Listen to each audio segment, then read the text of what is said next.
Hello and welcome to Wednesday Live with Evie, where each week I share on a topic relating to productivity.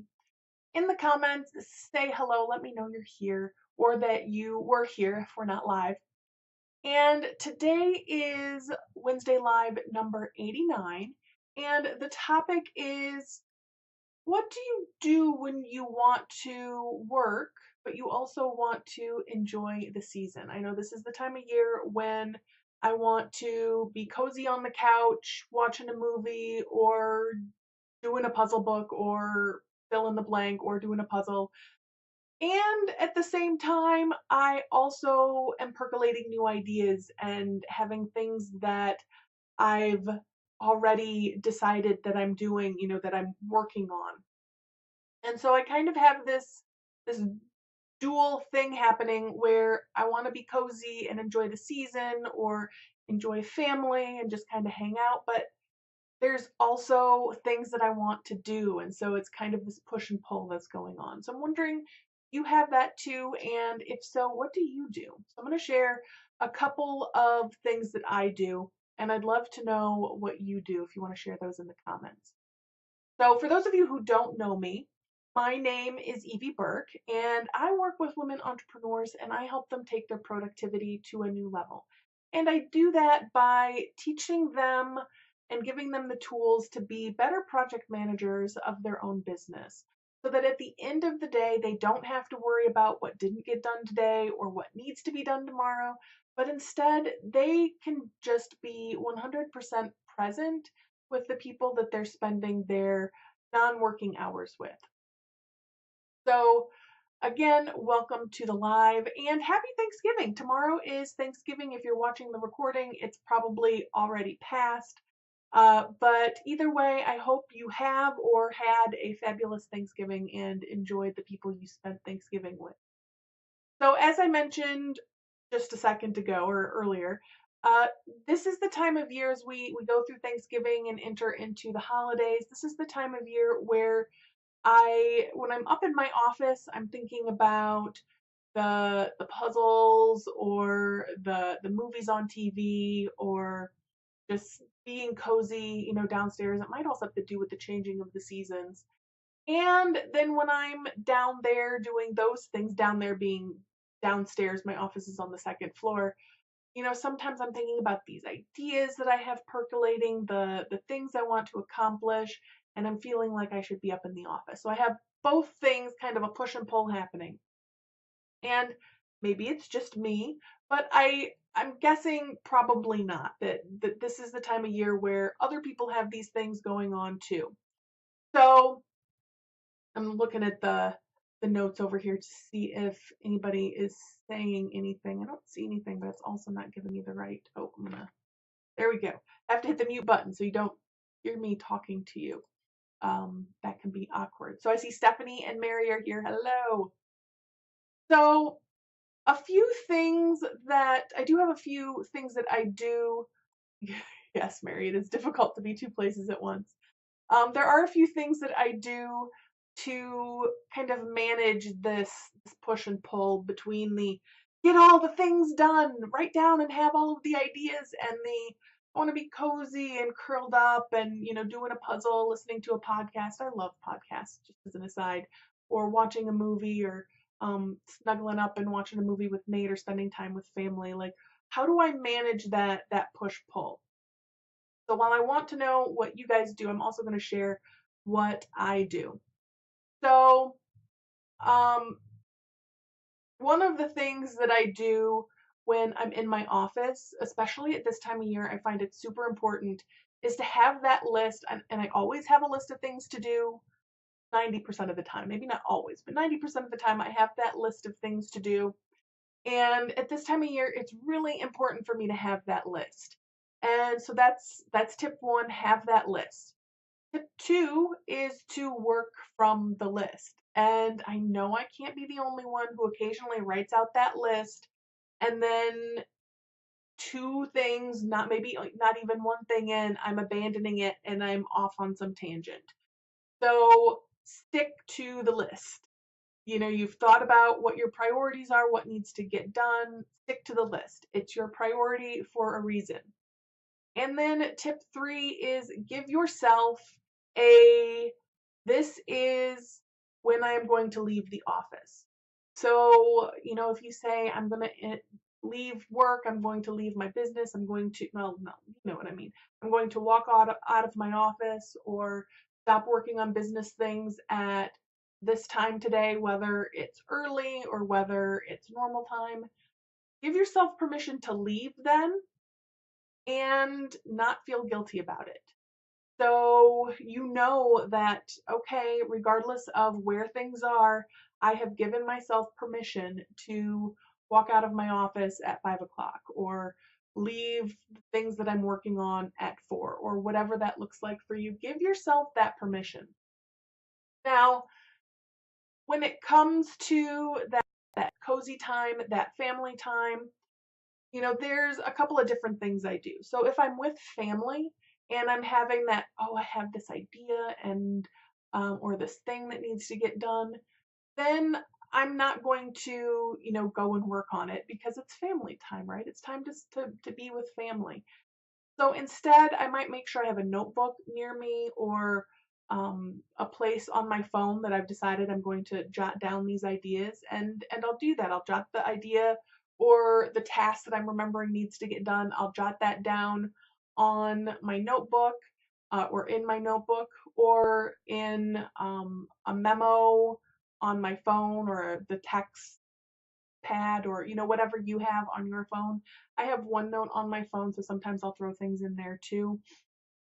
On my to-do list, I keep my weekly to-do list in OneNote right now. So I might just add it there.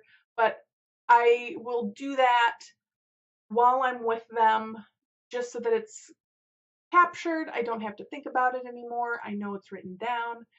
And then if I'm at home and I'm having that cozy time at home, whether it's curled up on the couch or doing a puzzle or whatever it is, then I might give myself a little bit more leeway. I'm not going to run back up to the office and work on something because again, I've created those boundaries. So this is time for me to enjoy myself and have that cozy time or enjoy my family.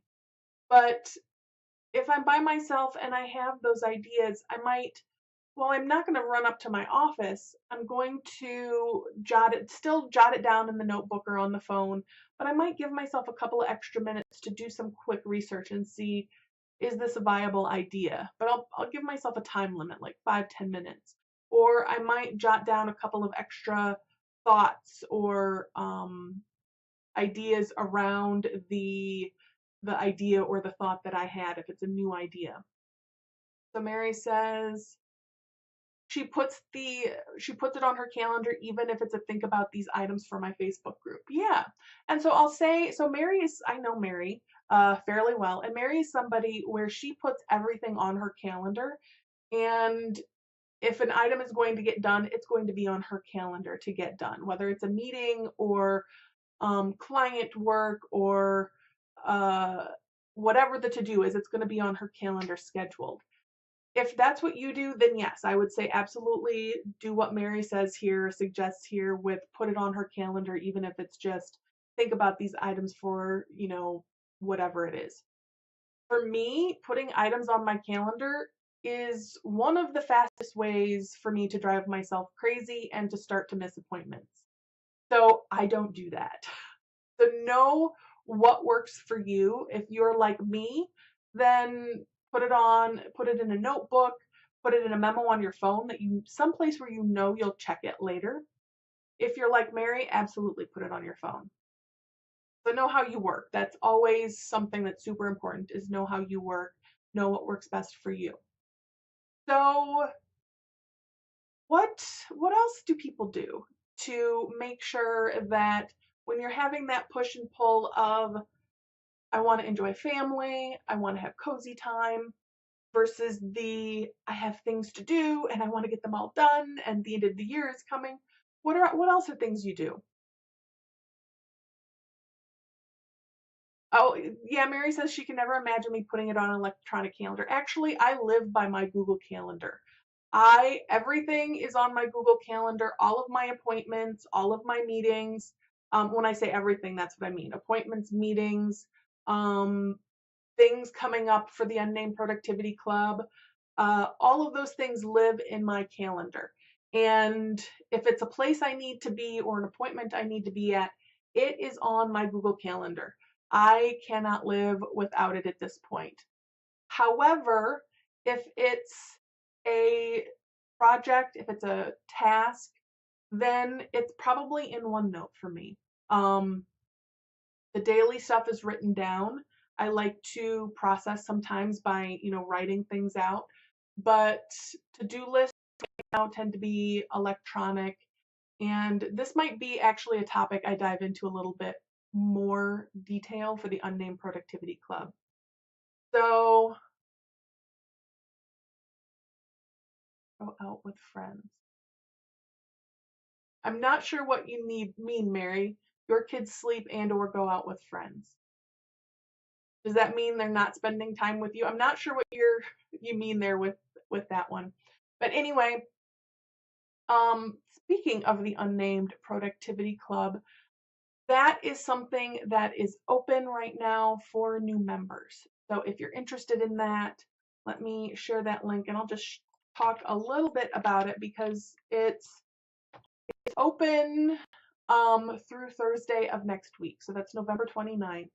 And there's only space for a few new members. So if that is something you're interested in, head over there and join us. It's $5 for your first 30 days. So you can kind of get a feel for it before you jump in. And it's a great place to be if you're looking for a place to get compassionate understanding, supportive accountability. If you're looking for support, but you don't need the one-on-one coaching model right now, then this is a place to receive some support. It's a place where if you feel like you're kind of just running around doing the things that seem most important, but you're not sure if the things that are getting done are actually moving you toward your bigger goals, it's a great place to be because we plan things out. We have planning meetings where we plan the month, and then weekly there's accountability calls and accountability emails that go out. And it's just a really great group to be a part of. And I know that who, the people who are members tell me that they get a lot out of it, that it gives them a reason to think about what really needs to get done this week and then the impotence to actually do it because they know I'm going to email them and on the group accountability call, I'm going to ask them, hey, how'd things go this week? So if you're somebody that is feeling maybe like you're a little lost right now with what needs to be done in your business and are looking just for some support, some guidance, come and check us out. It's $5 for like I said, for the first 30 days. So you can check it out and see, is this a place that's really going to be helpful for me or for you? So I invite you to join us, and that's it for this Wednesday Live with Evie. I hope you have a fabulous Thanksgiving. Enjoy that time with family, and if somebody is, as somebody on a podcast said recently, if somebody's hiding knives in their words at your holiday gathering, I hope that you're able to notice it and move on from it, and not let those hidden knives embed in you, but instead, to pretend you're 7 again, you're wire glue, that type of thing. So anyway, that's a diversion from the topic, but happy Thanksgiving to everybody, and I will be back here next week. Much love.